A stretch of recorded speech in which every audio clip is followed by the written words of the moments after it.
नमस्कार खबरों के इस बुलेटिन में तुहाडा स्वागत है। मैं हरमन शंकर। पहला पेश ने चोणवीं खबरां। प्रधानमंत्री नरेंद्र मोदी ने विकसित भारत संकल्प यात्रा के लाभार्थियों नाल संवाद दौरान भरोसा दिवाया कि भारी समर्थन के चलदियां यात्रा नूं अगे वधाया जा रहा है।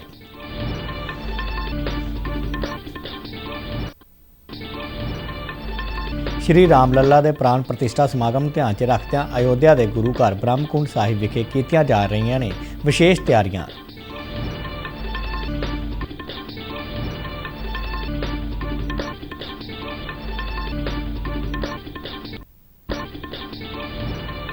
गेंदबाज हरभजन सिंह ने 22 जनवरी को समूचे देशवासियों लिए एक वड्डा दिन दस्या।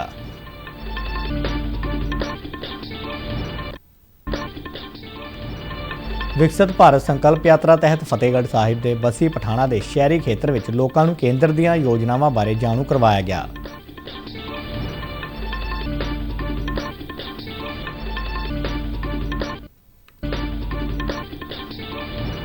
केंद्रीय मंत्री अनुराग सिंह ठाकुर ने निशानेबाज ईशा सिंह को अर्जुन अवार्ड नाल कीता सन्मानित।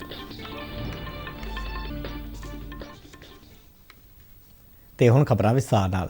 प्रधानमंत्री नरेंद्र मोदी ने कहा कि विकसित भारत संकल्प यात्रा के 2 महीने पूरे हो चुके हैं। संकल्प यात्रा के लाभार्थियों नाल वर्चुअल ढंग नाल गलबात करदे उन्होंने कहा कि इस यात्रा में चलण वाला विकास रथ असल च विश्वास रथ है। हुण उस नूं लाभार्थी अते योगपात्री गारंटी वाला रथ भी कह रहे हैं। प्रधानमंत्री ने भरोसा दिवाया कि कोई भी योगपात्री कल्याणकारी योजनावां तो वांझा नहीं रहेगा। प्रधानमंत्री मोदी ने कहा कि जिन्हां पिंडां विच मोदी की गारंटी वाली गड्डी अजे तक नहीं पहुंची वो हुण इसका बेसब्री नाल इंतजार कर रहे हैं। प्रधानमंत्री ने कहा कि पहला इस यात्रा नूं 26 जनवरी तक लई तय किया गया सी, पर यात्रा नूं इन्ना समर्थन मिलिया है कि असीं इस नूं अगे वधा रहे हां।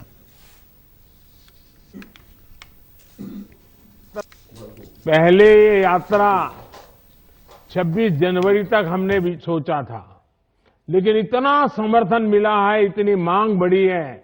गांव-गांव से लोग कह रहे हैं कि मोदी की गारंटी वाली गाड़ी हमारे यहां आनी चाहिए। तो जब मुझे पता चल रहा है तो मैंने सरकार के हमारे अफसरों से कहा है कि अब भाई 26 जनवरी तक नहीं, थोड़ा आगे बढ़ाओ।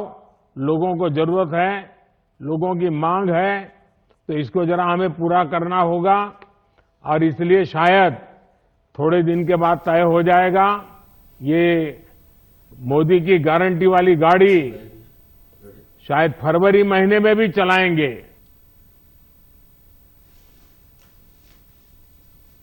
प्रधानमंत्री नरेंद्र मोदी ने श्री राम जन्मभूमि नाल संबंधित यादगारी डाक टिकट जारी किए। उन्होंने भगवान राम के दुनिया के ਵੱਖ-ਵੱਖ देशों वालों जारी डाक टिकटों के संकलन बारे एक किताबचे भी जारी किया। डाक टिकट के डिजाइन में राम मंदिर, चौपाई, मंगल भवन, अमंगलहारी, सरयू नदी के मंदिर और मंदिर के आले दुआले दीयां मूर्तियां दीयां तस्वीरां शामिल ने। अयोध्या में जन्म भूमि स्थित श्री राम मंदिर में अज बाद दोपहर 12:30 बजे तो बाद श्री राम लला की मूर्ति मंदिर में दाखिल हुई। दोपहर 1:20 तक वेद मंत्रों के उच्चारण नाल धार्मिक रवायतां पूरीआं कीतीआं गईआं। मूर्ति के जल अभिषेक की रस्म मुकम्मल की गई।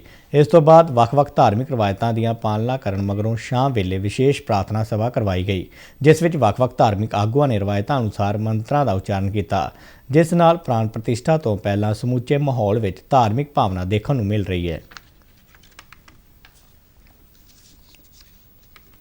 22 जनवरी को होने वाले भगवान श्री राम लला के प्राण प्रतिष्ठा समागम को लैके जिथे लोगों में भारी उत्साह है, उत्थे इस तो पहला अयोध्या की पुरानी पछाण और गौरव को मुड़ विकसित करने लई उपराले जारी ने।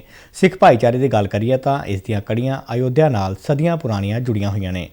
सिख पंथ के पहले 9वें और 10वें गुरु अयोध्या आए ने। सिख पंथ के बानी श्री गुरु नानक देव जी ने 1557 ईस्वी में हरिद्वार तो जगन्नाथपुरी जांदियां श्री राम जन्मभूमि के पिछे सरयू नदी के कंढे ते धूनी रमाई सी, जिथे हुण ब्रह्मकुंड गुरुद्वारा साहिब है।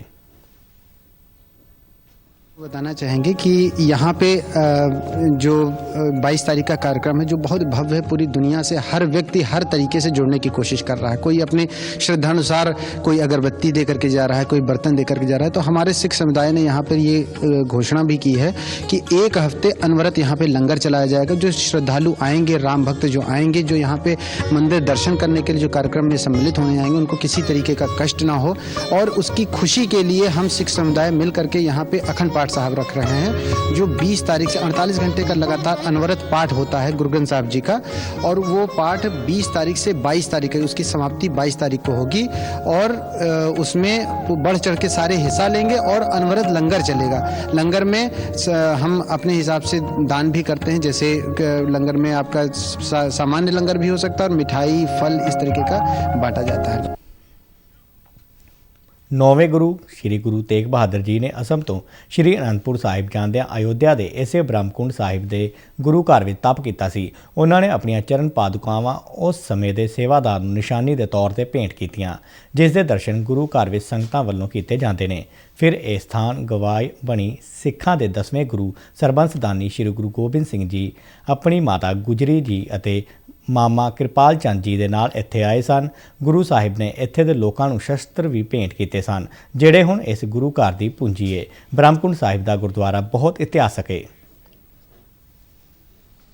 यहाँ ब्रह्मकुंड जहाँ पे आप खड़े हैं, यहाँ पर 3 गुरु साहिब के चरण पड़े हैं। पर्टिकुलर जहाँ पे आप खड़े हैं ये स्थान गुरु गोविंद सिंह जी का है। गुरु गोविंद सिंह जी का जब जन्म पटने साहब में हुआ था, उस समय ये अयोध्या में आए थे और यहाँ पर बैठकर उन्होंने बंदरों को चने खिलाए। उनकी अवस्था 6 साल की थी जब आए थे। बंदरों को चने खिलाए, आत्मा और शारीरिक मानसिक तंदुरुस्ती का साधन बताया है, जो आज भी यहाँ यह परंपरा चलती है चने खिलाने की। गुरु गोविंद सिंह जी के चने खिलाने की उसमें जो है, तो गुरु गोविंद सिंह जब जहाँ भी गए हैं, जाते वक्त जो है उन्होंने शस्त्र भेंट किया। कहीं भी जहाँ भी स्थान पर अपना डेरा जमाया वहाँ शस्त्र भेंट किया है। यहाँ पर तीर खंजर चक्र ये शस्त्र 3 जो है यहाँ पर भेंट कर गए थे। लोग उनके दर्शन करते हैं, आते हैं जाते हैं। शस्त्र भेंट के वीर रस के उपासक थे। तुही निशानी जीत की आज तुही जगवीर, तीर तलवार को उन्होंने कहा। काल तुही काजी तुही तबर अड़ तीर, ऐसा गुरु गोविंद सिंह जी ने कहा है। तो यहाँ शस्त्र भेंट किया और ये शस्त्र जो आगे रखा हुआ है, जब गुरुद्वारे साहब की सेवा होने लगी थी तब शस्त्र जमीन में से खुदाई में से निकला था। ये शस्त्र जो आगे रखा हुआ है, ये शस्त्र जब श्री राम जन्मभूमि मुगलों के कब्जे में रहा, उस समय बाबा वैष्णोदास जी ने पत्र लिखा था अनंतपुर साहिब पंजाब में। तो वहाँ पर निहंग सिंहों का जत्था आया था। निहंग सिंह यहाँ पर 2 बार आए हैं। एक बार गुरु गोविंद सिंह जी के दौरान आए हैं, एक गुरु गोविंद सिंह जी के बाद आए हैं। तो गुरु गोविंद सिंह जी के बाद 1858 ईस्वी में आए हैं। उस समय उन्होंने युद्ध किया था। हम लोग बहुत खुश हैं, हमारा पूरा सिख समाज, पूरा सिख हमारा संप्रदाय बहुत खुश है, क्योंकि जिस काम में गुरु आगे होकर लड़े हैं या गुरु के आदेश से युद्ध हुआ है कि हुआ गया, तो उसके लिए तो हम लोग तो भाई बहुत खुश हैं, बहुत गौरवान्वित है। आज धैर्य का जो धैर्यता का परिचय हमारा सनातन धर्म ने दिया है, उसका फल मिल रहा है। और सभी संतों का, कार सेवकों का, भक्तों का, संतों का तपस्या का फल मिल रहा है, जो 22 जनवरी आ रहा है।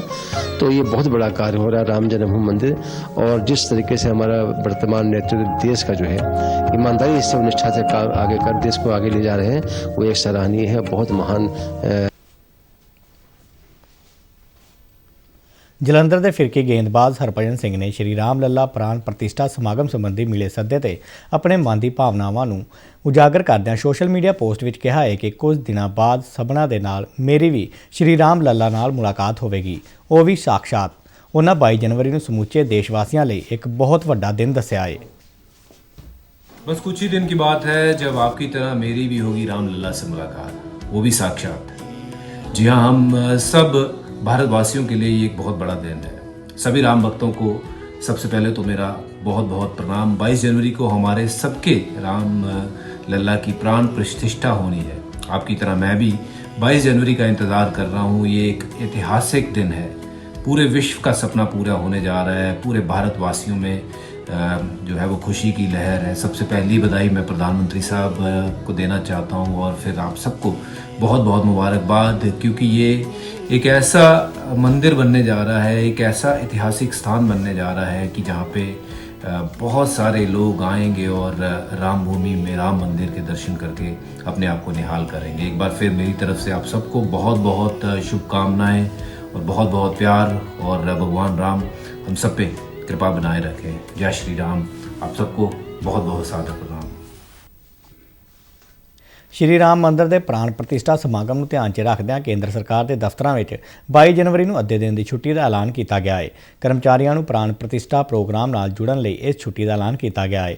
ਭਾਰਤ ਸਰਕਾਰ ਦੇ ਡਿਪਟੀ ਸਕੱਤਰ ਪ੍ਰਵੀਨ ਜਾਰਗਾਰ ਵੱਲੋਂ ਜਾਰੀ ਚਿੱਠੀ ਅਨੁਸਾਰ ਕੇਂਦਰ ਸਰਕਾਰ ਦੇ ਸਾਰੇ ਦਫ਼ਤਰਾਂ, ਕੇਂਦਰੀ ਸੰਸਥਾਵਾਂ ਅਤੇ ਦੇਸ਼ ਭਰ ਦੇ ਕੇਂਦਰੀ ਸਨਅਤੀ ਅਦਾਰਿਆਂ, ਸਾਰੇ ਜਨਤਕ ਖੇਤਰ ਦੇ ਬੈਂਕਾਂ, ਜਨਤਕ ਖੇਤਰ ਦੀਆਂ ਬੀਮਾ ਕੰਪਨੀਆਂ, ਜਨਤਕ ਖੇਤਰ ਦੀਆਂ ਮਾਲੀ ਸੰਸਥਾਵਾਂ ਅਤੇ ਖੇਤਰੀ ਗ੍ਰਾਮੀਣ ਬੈਂਕਾਂ ਵਿੱਚ ਵੀ 22 ਜਨਵਰੀ ਨੂੰ ਦੁਪਹਿਰ 2:30 ਵਜੇ ਤੱਕ ਛੁੱਟੀ ਰਹੇਗੀ।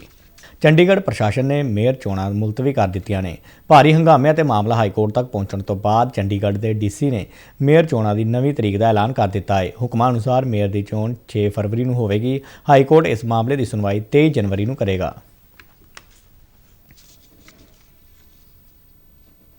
ਵਿਕਸਿਤ ਭਾਰਤ ਸੰਕਲਪ ਯਾਤਰਾ ਦੇ ਤਹਿਤ ਫਤਿਹਗੜ੍ਹ ਸਾਹਿਬ ਦੇ ਬਸੀ ਪਠਾਣਾ ਦੇ ਨਗਰ ਕੌਂਸਲ ਦਫ਼ਤਰ ਵਿੱਚ ਇੱਕ ਸਮਾਗਮ ਕਰਵਾਇਆ ਗਿਆ। ਇਸ ਦੌਰਾਨ ਭਾਰਤ ਸਰਕਾਰ ਦੇ ਜੁਆਇੰਟ ਸਕੱਤਰ ਅਤੇ ਸੰਕਲਪ ਯਾਤਰਾ ਲਈ ਜ਼ਿਲ੍ਹਾ ਫਤਿਹਗੜ੍ਹ ਸਾਹਿਬ ਅਤੇ ਰੋਪੜ ਦੇ ਇੰਚਾਰਜ ਸਰਿਤਾ ਚੌਹਾਨ ਨੇ ਹਿੱਸਾ ਲੈ ਕੇ ਲਾਭਪਾਤਰੀਆਂ ਅਤੇ ਯੋਗ ਪਾਤਰੀਆਂ ਨਾਲ ਗੱਲਬਾਤ ਕੀਤੀ। ਇਸ ਦੌਰਾਨ ਉਹਨਾਂ ਲਗਾਏ ਗਏ ਕੈਂਪ ਦਾ ਨਿਰੀਖਣ ਵੀ ਕੀਤਾ। ਇਸ ਮੌਕੇ ਬੋਲਦਿਆਂ ਸਰਿਤਾ ਚੌਹਾਨ ਨੇ ਕਿਹਾ ਕਿ ਜਿਸ ਤਰ੍ਹਾਂ ਪਹਿਲਾਂ ਪੇਂਡੂ ਖੇਤਰਾਂ ਵਿੱਚ ਵਿਕਸਿਤ ਭਾਰਤ ਸੰਕਲਪ ਯਾਤਰਾ ਨੂੰ ਭਰਵਾਂ ਹੁੰਗਾਰਾ ਮਿਲਿਆ ਹੈ, ਉਸੇ ਤਰ੍ਹਾਂ ਹੁਣ ਕੇਂਦਰ ਸਰਕਾਰ ਸ਼ਹਿਰੀ ਖੇਤਰਾਂ ਦੇ ਲੋਕਾਂ ਨੂੰ ਕੇਂਦਰ ਦੀਆਂ ਲੋਕ ਕਲਿਆਣ ਯੋਜਨਾਵਾਂ ਬਾਰੇ ਜਾਗਰੂਕ ਕਰਨ ਲਈ ਇਸ ਮੁਹਿੰਮ ਦੀ ਸ਼ੁਰੂਆਤ ਕੀਤੀ ਗਈ ਹੈ।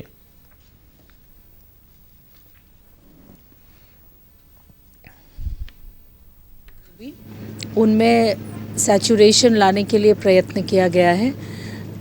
स्कीम्स जो रूरल एरियाज़ में इम्प्लीमेंट होती हैं और अर्बन एरिया में इम्प्लीमेंट होती हैं, तो ऑफिसर्स का यही जिम्मेदारी थी कि जो भी छूट गए हैं 100% सैचुरेशन की तरफ काम करना है और उसके लिए अवेयरनेस वाला काम करना है।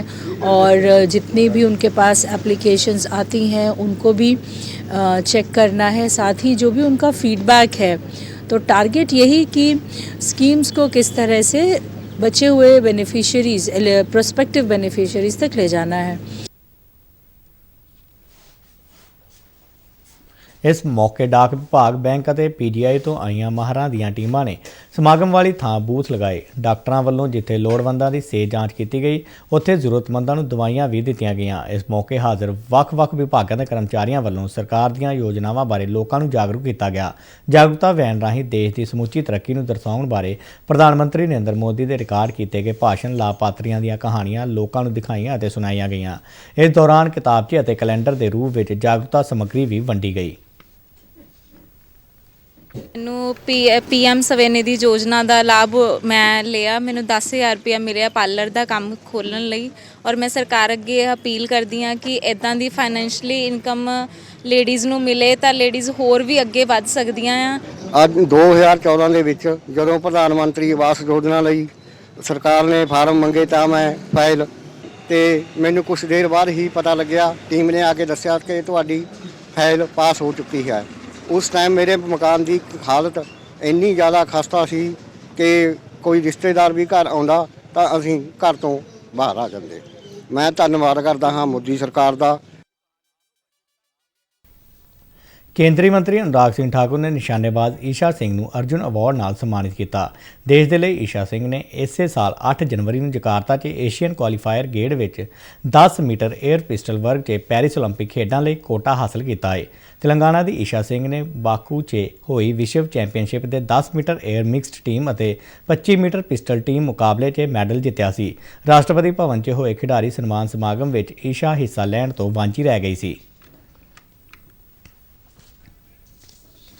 ਖਬਰਾਂ ਦੇ ਬੁਲਟਨ ਸਾਡੇ ਦਰਸ਼ਕ RNU DDK ਜਲੰਧਰ ਦੇ YouTube ਚੈਨਲ, Facebook ਪੇਜ ਅਤੇ ਸੋਸ਼ਲ ਮੀਡੀਆ ਪਲੇਟਫਾਰਮ X ਤੇ ਵੀ ਦੇਖ ਸਕਦੇ ਨੇ।